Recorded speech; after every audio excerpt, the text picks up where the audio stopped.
Marcos, capítulo 9, versículos 30 a 37.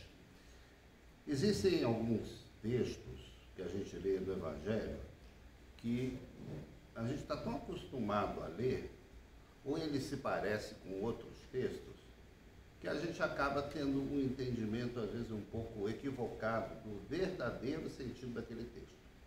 Esse aqui, de Marcos 9, é um deles, não é? Porque quando fala, quando Jesus apresenta a criança, para os discípulos, às vezes a gente pensa que ele quer dizer uma coisa e ele está querendo dizer outra. E é o que nós queremos esclarecer e transmitir para quem nos ouve, quem nos assiste nessa noite. Mas o fato é que Jesus atravessava pela Galileia e já estava numa fase do seu ministério que ele não tinha muito mais o que fazer ali na Galileia. O que ele tinha feito já tinha se completado, ele tinha percorrido várias cidades, ele tinha pregado a boa nova do reino de Deus. Então, o trabalho dele ali na sua terra, na sua região, estava praticamente completo. E eu fico imaginando, se fosse hoje, Jesus com os seus 12 discípulos percorrendo ali de cidade em cidade, Eu fico imaginando aquele ônibus de dupla sertaneja, vocês já viram? Ônibus todo preto assim por fora, com o nome da dupla, em dourado, as coisas assim, E ali vai a banda toda, vai o pessoal de apoio, E os cantores com os instrumentos, o equipamento todo, Apesar de que Jesus era muito discreto, talvez ele não quisesse ter um ônibus com essa parafernália, que a gente vê entre os artistas. Mas o fato é que Jesus viajava para lá e para cá, junto com os discípulos, e às vezes ele ficava lá no canto dele, descansando. No barco a gente viu, que Jesus até dormia, enquanto os discípulos trocavam ideias entre si, conversavam. E nessa viagem, então, aconteceu isso. Jesus provavelmente ficou lá em um canto e os discípulos discutindo entre si. Jesus já tinha avisado para eles, de forma muito clara, sem nenhuma ambiguidade, sem nenhum mistério, sobre o que ia acontecer. Ele diz: olha, o Filho do Homem será entregue nas mãos dos homens, eles o matarão, mas 3 dias depois de sua morte ressuscitará. Só isso. Na real. Alguma dúvida? Mas houve entre os discípulos, um negacionismo. Eles não acreditavam e não aceitavam aquilo que o mestre estava querendo transmitir para eles. E ainda, além de construir um castelo no ar, eles queriam morar dentro desse castelo. Porque eles estavam discutindo, assim, quando chegasse em Jerusalém, que o movimento deles fosse vitorioso e eles tomassem o poder em Jerusalém, promovendo uma grande insurreição popular contra os donos do templo, contra os líderes religiosos e contra os romanos, eles já estavam fazendo a distribuição dos cargos, Quem vai ser ministro de quê? Quem vai ficar na Casa Civil, Quem vai ficar no comando da polícia, do exército, Quem vai ficar na saúde, quem vai ficar na educação, no transporte, etc. Todos os cargos ali já estavam sendo distribuídos, eventualmente um conflito de um com o outro, que achavam que merecia uma posição melhor, ou que precisava ter vaga também para os seus parentes, evidentemente, a mãe de Tiago e João já chegou a procurar Jesus para interceder para que um ficasse à sua direita e o outro ficasse à sua esquerda. Fossem aqueles ministros mais próximos, né, o chefe da Casa Civil, o chefe de gabinete. Pronto. Só esses lugares que ela queria, né? Então todos acalentavam aquele sonho de um reino dirigido por Jesus, mas um reino assim, né? Dos moldes políticos deste mundo. E não um reino de Deus como Jesus anunciava. E a discussão deve ter rolado ali dentro do ônibus, digamos assim, né? E Jesus lá na poltrona 40, lá, reclinado e tal, mas só ouvindo a conversa lá. Então, quando eles chegam na casa onde eles moravam, lá em Cafarnaum, ele reúne os discípulos e faz essa pergunta. Me diz uma coisa, sobre o que mesmo que vocês estavam discutindo durante a viagem?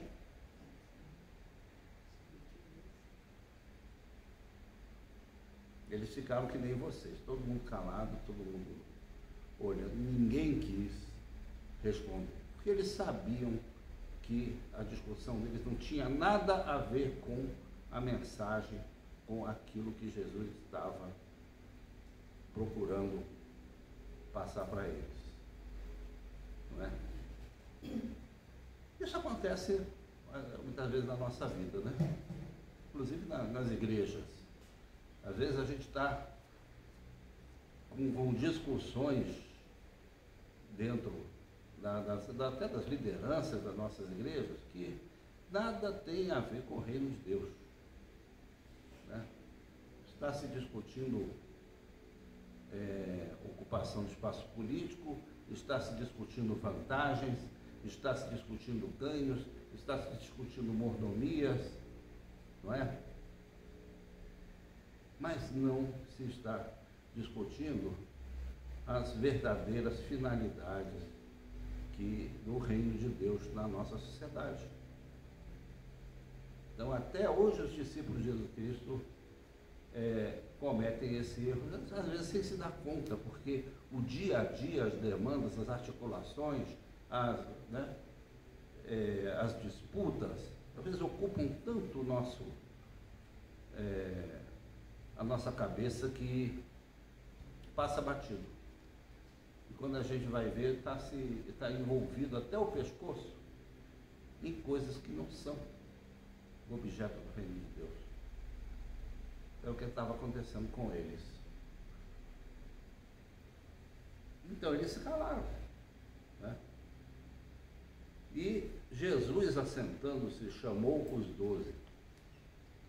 O fato de o mestre se assentar era um sinal que existe até hoje no Oriente, nas sociedades orientais em geral. Quando o mestre se assenta para dar um ensinamento, todos os discípulos, todos os alunos, tem que se assentar também, né? Porque a conversa vai ser longa.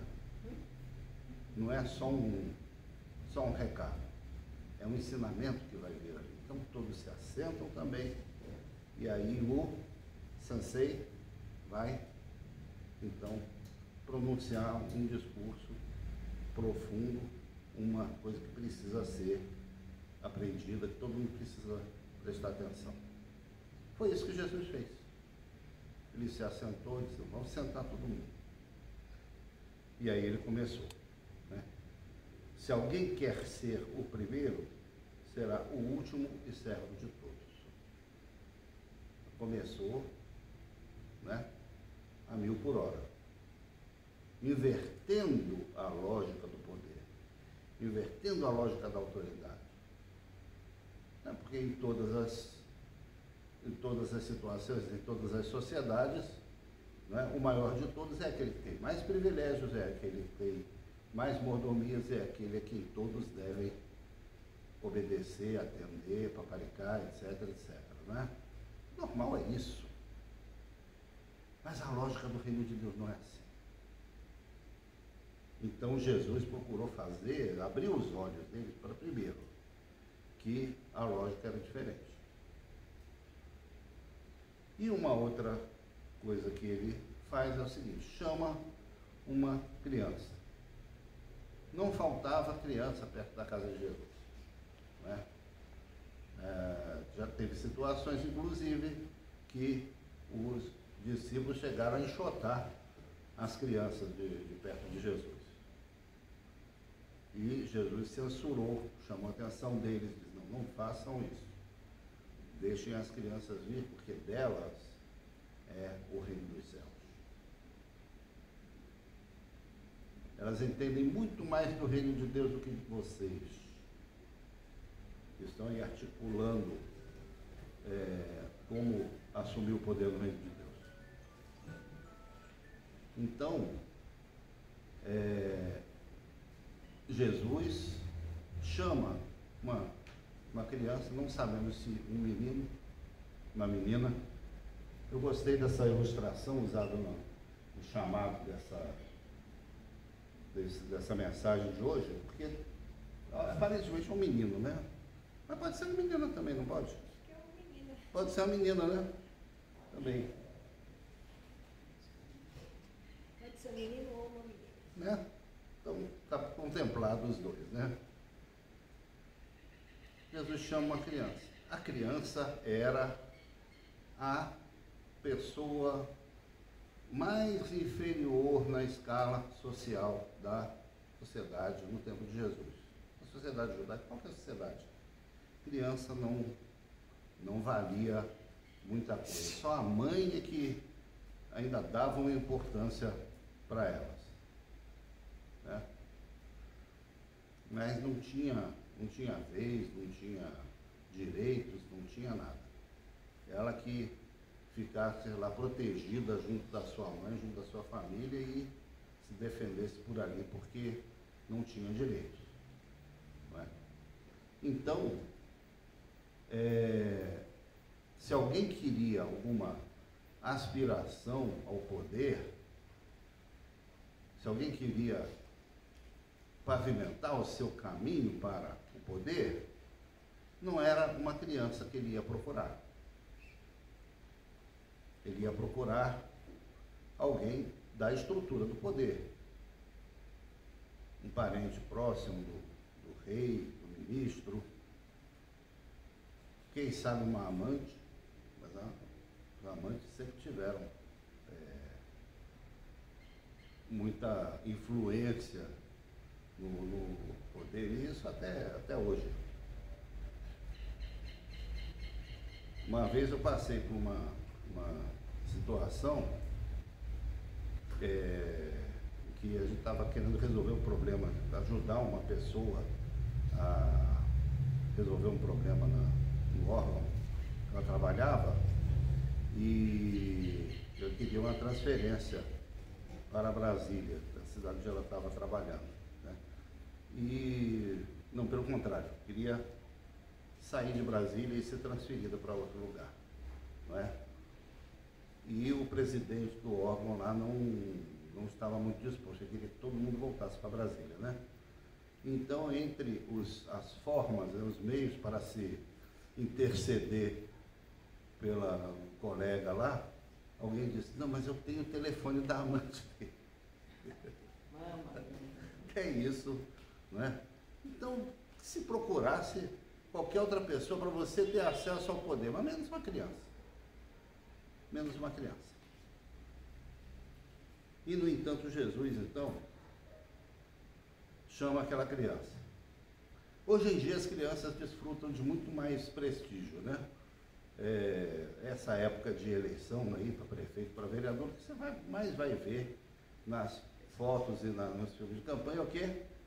O candidato com a criança no colo. Então, dizem que candidatos com criança no colo conseguem captar mais votos, né? Então, hoje a criança ainda tem uma certa utilidade eleitoral. Mas o fato é que Jesus, então, chama aquela criança e diz o seguinte: olha, quem receber uma criança, tal como esta, em meu nome, recebe a mim. E quem receber a mim, não é a mim que recebe, mas aquele que me enviou. E receber uma criança. Não é? Não confundam com textos que dizem, né? Se você não se tornar uma criança, você não vai entrar no reino de Deus. Existem esses textos também, mas não é exatamente isso que Jesus está querendo dizer nessa passagem aqui, nesse episódio. O que Jesus está querendo dizer é o seguinte, que se nós queremos ser alguém no reino de Deus, nós devemos dar atenção àqueles que não têm atenção nenhuma e que não têm utilidade para o nosso projeto de poder. Não podem trazer também benefícios para a gente, como aquela criança. Não é? É aquela postura de compromisso, mas um compromisso desinteressado, um compromisso gratuito, absolutamente gratuito. Não é? Uma atenção para com os pequenos da sociedade, uma atenção para aqueles que são absolutamente carentes, dependentes, como são as crianças. Então é esse que devia ser o foco daqueles que se pronunciam, daqueles que falam em nome do reino de Deus. Em nome do reino de Deus. E não buscar a aliança com o poder. Infelizmente, em um determinado momento da história da igreja, né, ela foi aparelhada pelo Império Romano, aparelhada pelo Estado, e aí a própria arquitetura das igrejas mudou. Eu falava mais cedo aqui na escola dominical da Igreja da Sabedoria Divina, na Igreja de Santa Sofia, lá em Istambul, e nessa igreja, então, existem 3 portas, uma do lado da outra, 3 portas. A porta principal, a porta central, nela só entrava o imperador. Era a porta central. Na porta da direita entrava a família do imperador e a nobreza do império. Então, por aquela porta. E numa outra portinha ali, a terceira porta, aí entrava o povo. Então a própria igreja, a arquitetura da igreja passou a refletir essa aliança com o poder, e que se reservava a entrada, determinadas entradas para determinadas pessoas e determinadas dependências. Com certeza as dependências onde ficava a nobreza eram muito mais confortáveis do que aquelas onde entrava o povo cristão, não é? Nunca foi esse o projeto do reino de Deus. Nunca foi esse. E se a gente for olhar então, no nosso contexto, no nosso país, o que acontece com as nossas igrejas, o que a gente vê?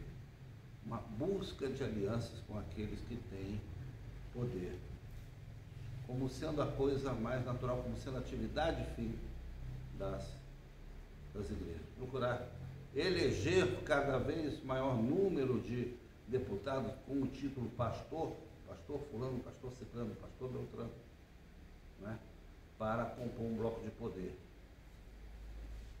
Essa passou a ser a grande tarefa, né, de uma parte da igreja brasileira. E é justamente contra isso que Jesus se pronuncia quando ele coloca, então, entre ele e os discípulos, aquela criança que a gente não sabe quem é, se era menino, se era menina, mas com quem ele tinha compromisso,